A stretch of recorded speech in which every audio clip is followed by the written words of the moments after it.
اگر چاہتے ہیں کہ کوئی ایسا عمل ہو جو رونگٹے کھڑے کر دینے والا عمل ہو، رونگٹے کھڑے کر دینے والا عمل ہو، رونگٹے کھڑے کر دینے والا عمل ہو، اگر آپ چاہتے ہیں کوئی ایسا عمل ہو تو ایک بار سورت اخلاص قل هو اللہ پڑھیں، صرف ایک بار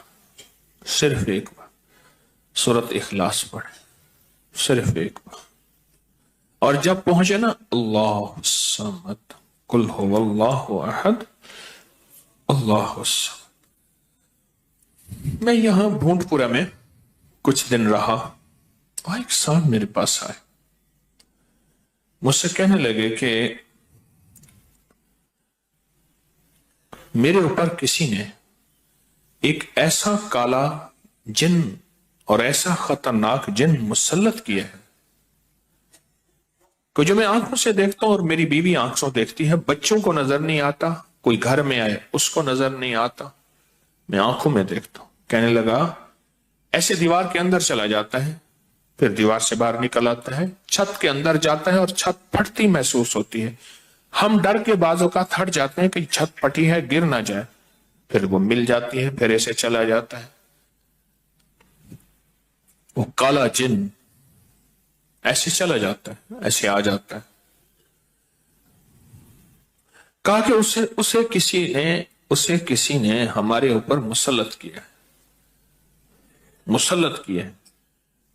ان کے کچھ مسائل تھے، کوئی آپس میں مسلط کیے، اور کہا کہ وہ جن ایسا ہے ہمیں عبادت نہیں کرنے دیتا، تسبیح نہیں کرنے دیتا، وظیفے نہیں کرنے دیتا، اعمال نہیں کرنے دیتا، ہمارا منہ بند کرتا ہے. مجھے آج بھی اس بندے کے الفاظ یاد ہیں. 2 اس کے ساتھ بوڑھی خواتین تھی، ایک بہن تھی، ایک بیوی تھی، بیچارہ حالات کا ستایا مارا ہوا، کچھ 60 65 کے 70 کے قریب اس کی عمر تھی.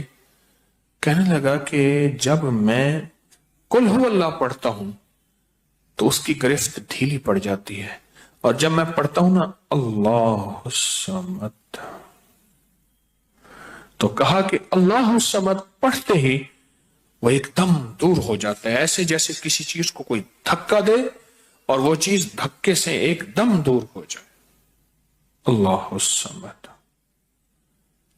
ایک دم وہ دھکے سے ایک دم کوئی دور ہو جائے. کہا کہ ایسے ہی ہوتا ہے اللہ الصمد. اور کہا کہ بس یہی وظیفہ جو ہے، کہا کہ مجھے مفید ہوا ہے، موافق ہوا ہے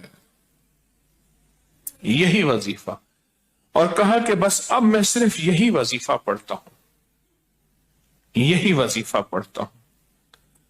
مجھ سے کہنے لگا آپ مجھے کوئی وظیفہ بھی دیں گے نہیں پڑھنے دیں گے، یہی اگر اجازت دے دیں. تو میں نے کہا اس سے بڑھ کے اسم اعظم کون سا ہے، اس سے بڑھ کے پرتاثیر چیز کون سی ہے؟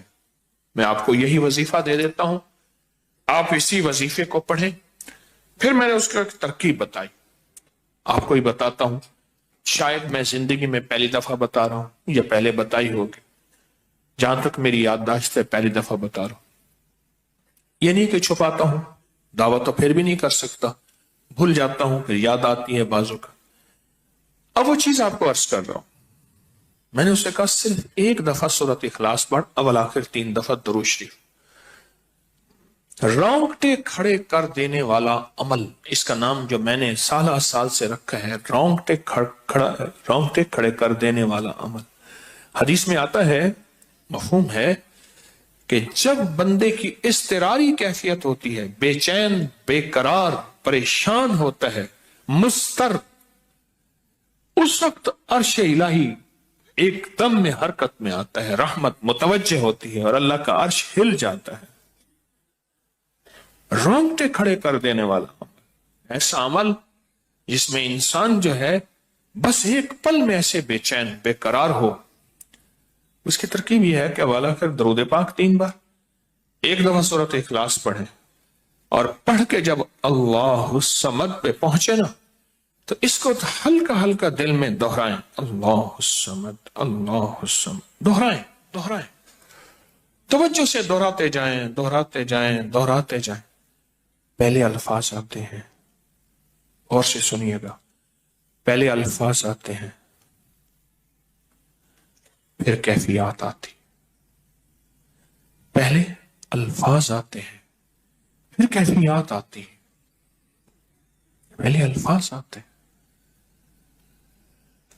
انسان پہلے الفاظ سے، بچہ نا، اسی بچے کو آپ ایسے لوگوں میں، بچے کو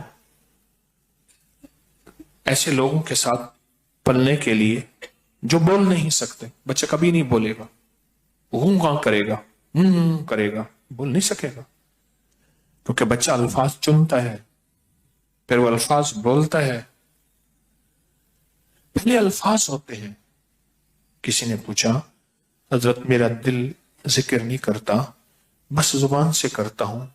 کہا مبارک ہو، اللہ نے جسم کے ایک حصے زبان کو قبول کر لیا ہے، اس کو نہ چھوڑنا، ایک وقت آئے گا دل بھی قبول ہو جائے گا، ایک وقت آئے گا دل بھی قبول ہو جائے گا، اس زبان والے ذکر کو نہ چھوڑنا، ایک وقت آئے گا دل بھی قبول ہو جائے گا، اس کو نہ چھوڑنا، اس کو نہ چھوڑنا، حقیقت کہہ رہا ہوں۔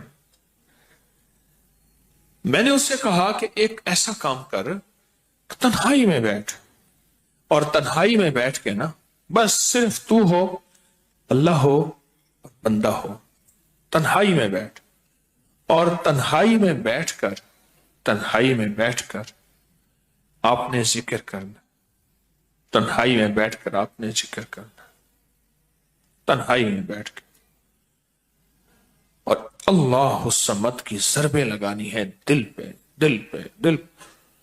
پڑھنی صرف ایک دفعہ سورۃ اخلاص ہے، اور جب دیکھیں نا رونگٹے کھڑے ہو گئے ہیں، اور انگ انگ میں سے آنسو بہنا شروع ہوئے ہیں، آنکھوں سے، آنسوں سے، اور دل سے، اور کیفیات سے، ہر جسم کا حصہ اللہ کی طرف متوجہ ہو گیا ہے،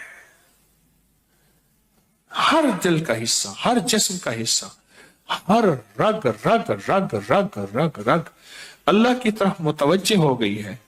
تو پھر اللہ کے ساتھ تعلق بنا، اور اپنی مراد، اپنی آس، اپنی امید اللہ کے سامنے پیش کر، اپنی مراد، اپنی آس، اپنی امید اللہ کے سامنے پیش کر، اور اللہ الصمد کو دوہرا دوہرا دوہرا دوہرا دوہرا۔ یہ جو جنگلوں میں کہتے ہیں چلا کیا فلاں بابا جی نے، پہاڑوں کی غاروں میں چلا کیا فلاں بابا جی نے، کنووں کے اندر چلا کیا، ابھی بھی ایسے کنویں موجود ہیں جس کے نیچے اتر کے پانی بھرتے تھے، اس کو ہمارے برے صغیر کی زبان میں باولی کہتے ہیں، اس میں نیچے جا کے پانی بھرتے تھے۔ میں نے بخارا کے اندر دیکھا، اور کئی جگہ دیکھا، ٹھٹھا میں بھی ابھی وہ ہیں، ٹھٹھا میں لیکن خشک ہو چکے ہیں، نیچے جا کے پانی بھرنا، ان کنووں کی گہرائیوں میں جا کے، تنہائیوں میں بیٹھ کے، خشک کنووں میں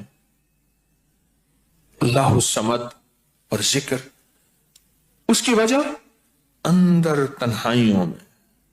یا پھر کیا کیا، کہا کہ روئی کو تھوڑا سا گیلا کر، اور پیسی ہوئی کالی مرچیں اس میں ملا، اور کانوں میں ڈال کہ کوئی آواز کانوں تک نہ پہنچے۔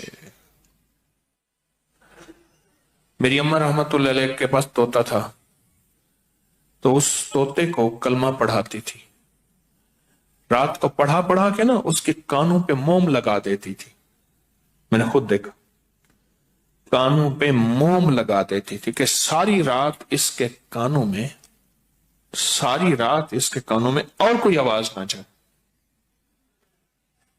جاگ رہے، اور کوئی آواز نہ جائے۔ اچھا ایسا کرتے رہے کرتے رہے، میں نے خود دیکھا کچھ عرصے کے بعد اس نے کلمہ پڑھنا شروع کر دیا۔ ایسے ہی ہم اگر مشق کر لیں، جانور کی مشق ہو جائے تو اس کو کلمہ زبان پہ آ جاتا ہے۔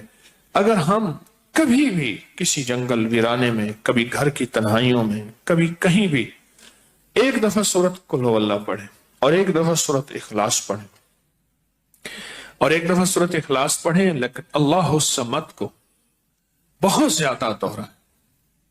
اصل میں اللہ میں نقطہ نہیں، صمد میں نقطہ نہیں، یہ حروف صوامت ہیں، یہ بے نقطہ حروف ہیں، اور ان بے نقطہ حروف میں بہت طاقت بھی ہے، بہت تاثیر بھی ہے، بہت کمال بھی ہے۔ اللہم اغفر لی ولوالدی وللمؤمنین والمؤمنات والمسلمین والمسلمات۔ آپ اس وظیفے کو اٹھائیں، اس میں ذرا چنیں کہ بے نقطہ حروف کتنے ہیں۔ آپ کو ایک حیرت ہوگی، اور آپ کو حیرت ہوگی کہ اچھا یہ کیا ہے۔ جو طبیب کامل ہو جاتا ہے نا، یاد رکھیے گا، جو حکیم پختہ کار ہو جاتا ہے، جو ڈاکٹر پختہ ہو جاتا ہے، وہ کسی کا نسخہ دیکھتے ہی نا ایک پل میں دوائیں دیکھتا ہے اور دوائیں پڑھتا ہے، کہتے بس اس میں تھوڑی سی تبدیلی کر دیں باقی ٹھیک ہے، یا کہتے ہیں نہیں تبدیل نہ کریں یہی ٹھیک ہے۔ اسے پتہ ہے یہ اس جسم کے مطابق، اس بیماری کے مطابق یہ عین صحت ہے، عین تندرستی ہے۔ اسی طرح جو وظائف کی دنیا کا بندہ ہوتا ہے اور اس کو وظائف کی دنیا میں پختگی مل جائے تو وہ بھی ایک پل میں وظیفے کے اندر کی طاقت دیکھتا ہے کہ اس میں حروف آتشی کتنے ہیں، خاکی کتنے ہیں، آبی کتنے ہیں، بادی کتنے ہیں، سوامت کتنے ہیں، قمری کتنے ہیں، شمسی کتنے ہیں، اور اس کے اندر وہ حروف کتنے ہیں جو نوری ہیں، وہ کتنے ہیں۔